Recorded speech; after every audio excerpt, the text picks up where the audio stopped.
Hey guys, welcome back to my channel. मैं अनीता राज Drishyam classes में आपका स्वागत करती हूं। तो इससे पहले हम वीडियो देख चुके हैं, उसमें ज्योग्राफी सिलेबस पे बात हो चुकी है। तो आज से हमें स्टार्ट करना था मैपिंग का टॉपिक। तो आज से हम मैपिंग का टॉपिक देखेंगे, जिसमें वर्ल्ड मैप में फिजिकल का टॉपिक चलेगा। फिजिकल में आपका साउथ अमेरिका फिजिकल का टॉपिक आज से हम स्टार्ट करने वाले हैं। तो इससे पहले मैं आपसे एक बात कहना चाहती हूँ कि आप स्टूडेंट एटलस या स्कूल एटलस अपने पास रखिएगा। और एक मैप आता है जो ब्लैंक होता है, फिजिकल का और पॉलिटिकल का भी आता है, फिजिकल का भी आता है। वर्ल्ड मैप में सभी कॉन्टिनेंट के फिजिकल और पॉलिटिकल आते हैं, और इंडिया मैप में भी फिजिकल और पॉलिटिकल का आता है। तो उसको आप प्रैक्टिस के लिए रख लीजिएगा। तो आज से हम स्टार्ट कर रहे हैं साउथ अमेरिका कॉन्टिनेंट का हम लोग फिजिकल का टॉपिक देखेंगे, और फिर साउथ अमेरिका कॉन्टिनेंट में पॉलिटिकल का भी देखेंगे। डेफिनेटली ज्योग्राफी सब्जेक्ट से बहुत सारे क्वेश्चंस आते हैं, जिसमें आपका अगर आईएएस लेवल की बात करें तो 17 से 18 क्वेश्चंस आपके आईएएस में आते हैं। अगर पीसीएस लेवल की बात करें तो उसमें 25 से 30 क्वेश्चन से आपके आते ही आते हैं। मैपिंग का भी बहुत बड़ा रोल होता है उसमें, मैपिंग से बहुत सारे भी क्वेश्चन आते हैं। तो आज से हम स्टार्ट कर रहे हैं मैपिंग का टॉपिक। मैपिंग में आपका साउथ अमेरिका फिजिकल का टॉपिक और फिर साउथ अमेरिका पॉलिटिकल का टॉपिक स्टार्ट करेंगे। तो चलिए स्टार्ट करते हैं साउथ अमेरिका कॉन्टिनेंट से। साउथ अमेरिका किसी भी कॉन्टिनेंट को स्टार्ट करने से पहले हम उसके बेसिक फीचर्स को जान लेंगे, उसके बेसिक लेवल, बेसिक चीज़ें क्या हैं, फिर उसके फिजिकल की बात करेंगे, फिर उसके पॉलिटिकल की बात करेंगे। तो अभी स्टार्ट करते हैं हम साउथ अमेरिका कॉन्टिनेंट। तो चलिए साउथ अमेरिका का आजू बाजू एरिया देख लेते हैं, क्या है साउथ अमेरिका कॉन्टिनेंट का। तो जब आप मैप पे साउथ अमेरिका कॉन्टिनेंट निकाले होंगे मैप में, एटलस में, तो आप देखिए साउथ अमेरिका के अगर नॉर्थ की बात करें तो यहाँ पे आपको एक सागर दिखेगा, जिसे हम कैरेबियन सागर कहते हैं। क्या कहते हैं? कैरेबियन सागर। इसके नॉर्थ में, साउथ अमेरिका के नॉर्थ में आप देखेंगे आपको कैरेबियन सागर दिखेगा। इसके पूरब की अगर बात करें तो यहाँ पे आपको अटलांटिक ओशियन दिखेगा। इसके पश्चिम की बात करें तो पश्चिम में आपको प्रशांत ओशियन दिखेगा। इससे और अगर हम साउथ में इसकी बात करें तो साउथ में आपको एक स्टेट दिखेगा, जिसे हम मैगलन स्टेट कहते हैं। तो ये है आपका नॉर्थ ईस्ट वेस्ट और साउथ का पोजीशन साउथ अमेरिका का। साउथ अमेरिका की अगर हम बात करें पूरे विश्व लेवल पे, तो ये इसकी जो पोजीशन है वो चौथे नंबर पे है। अब साउथ अमेरिका जो कॉन्टिनेंट है वो चौथे नंबर पे आता है। सबसे बड़े कॉन्टिनेंट की बात करें तो वो है आपका एशिया कॉन्टिनेंट, और सबसे छोटे कॉन्टिनेंट की बात करें तो वो है आपका ऑस्ट्रेलिया कॉन्टिनेंट।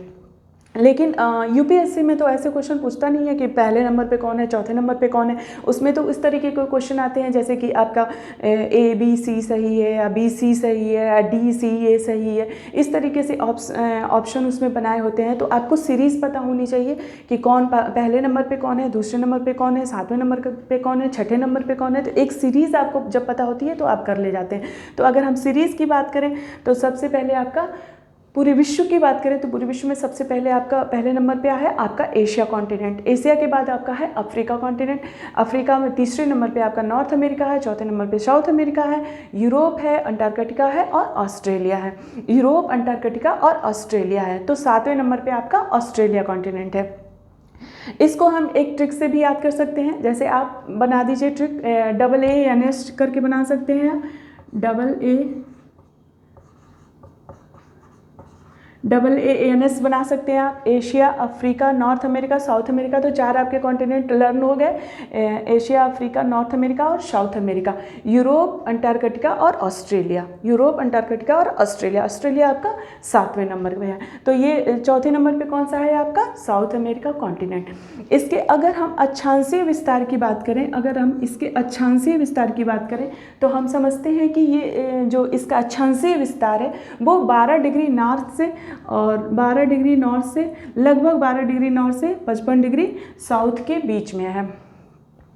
ये 12 डिग्री नॉर्थ से 55 डिग्री साउथ के बीच में है, जो इसका अक्षांशीय विस्तार है। अब अक्षांश कहने का क्या मतलब है?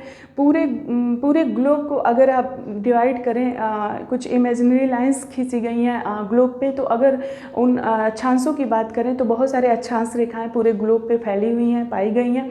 तो उसमें से कुछ इंपॉर्टेंट अक्षांश रेखाएं हैं, जिसमें ये बता रहा है कि 12 डिग्री नॉर्थ से 55 डिग्री साउथ के बीच में। अगर आप पूरे ग्लोब की बात करें तो पूरे ग्लोब में हम कुछ अक्षांश रेखाएं होती हैं, जैसे आप 0 डिग्री की बात करें तो 0 डिग्री सबसे बड़ा वृत्त होता है, विषुवत वृत्त होता है, जो कि अर्थ को 2 बराबर भागों में बांटता है।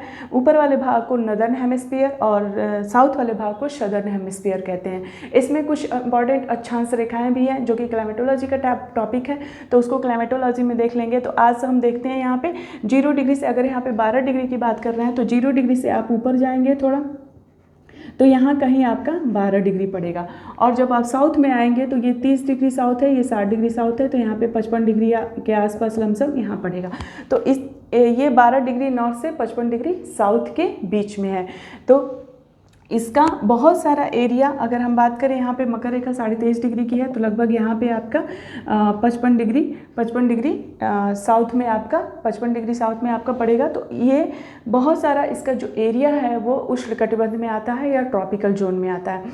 उष्ण का मतलब होता है गर्म और शीत का मतलब होता है ठंडा। तो उष्ण का मतलब जो गर्म है वो किस वजह से है, वो सूर्य की वजह से है, सूर्य की सनलाइट जो इस पर सीधी पड़ती है उसकी वजह से है।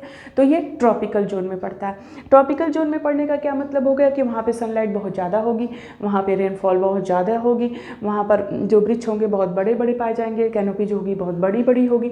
तो यहाँ पे ये सारी चीज़ें ट्रॉपिकल जोन की वजह से या उष्ण या गर्म की वजह से पाई जाती हैं। तो ये है आपका अक्षांशीय विस्तार इसका, साउथ में 12 डिग्री से लेकर के और 55 डिग्री साउथ के बीच में है। अब इसमें अगर हम अक्षांश की बात करें कि कौन कौन सी रेखाएं हैं जो साउथ अमेरिका से होकर के जाती हैं, तो आप देख सकते हैं यहाँ पे एक विषुवत रेखा है, 0 डिग्री की विषुवत रेखा है जो कि साउथ अमेरिका कॉन्टिनेंट से होकर के गुजर रही है, और 23.5 डिग्री की मकर रेखा है साउथ में जो कि साउथ अमेरिका से होकर गुजर रही है।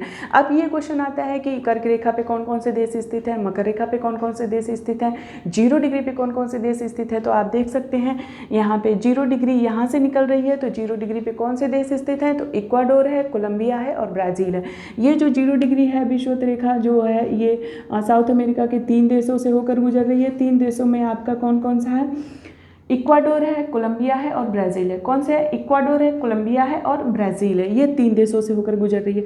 दूसरी अगर हम मकर रेखा की बात करें कि मकर रेखा भी यहाँ से होकर के गुजर रही है, तो मकर रेखा कितने देशों से होकर गुजरती है, तो मकर रेखा साउथ अमेरिका के 4 देशों से होकर गुजरती है। आप मैप में देखो यहाँ पे चिली है, पश्चिम में इसके चिली है, उसके बाद आपका अर्जेंटीना है, पराग्वे है और ब्राज़ील है। चिली, अर्जेंटीना, पराग्वे और ब्राज़ील, चिली, अर्जेंटीना, पराग्वे और ब्राज़ील, इन 4 देशों से होकर के ये मकर रेखा गुजर रही है। विषुवत रेखा 3 देशों से होकर के गुजर रही है।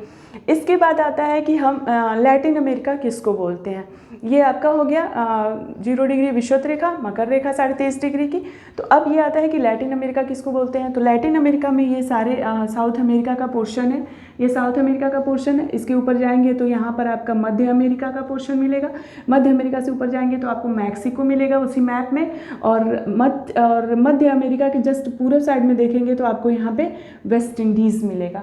तो इन चारों को मिलाकर के हम उसे लैटिन अमेरिका बोलते हैं। लैटिन अमेरिका किसको बोलते हैं, ये साउथ अमेरिका, मध्य अमेरिका, मैक्सिको और वेस्ट इंडीज़, इन चारों को मिलाकर के हम क्या बोलते हैं, लैटिन अमेरिका बोलते हैं। ऐसा क्यों बोलते हैं, जैसे हम बात करें भारतीय भाषाओं की, भारतीय भाषाओं की जननी जो है वो संस्कृत को माना जाता है। इसी तरह से यूरोप में पुर्तगीज़, स्पेनी, फ्रांसीस, इन सब लोगों की भाषाओं की जो जननी है वो लैटिन को माना जाता है। बहुत समय पहले जब यहाँ पे यूरोप के पुर्तगीज़ और स्पेनी, फ्रांसीस आकर के लोग यहाँ पे बस गए थे, तो इसी वजह से यहाँ पे इसको लैटिन अमेरिका, इन चारों को मिलाकर के लैटिन अमेरिका बोलते हैं। अब हम आते हैं इसके फिजिकल वाले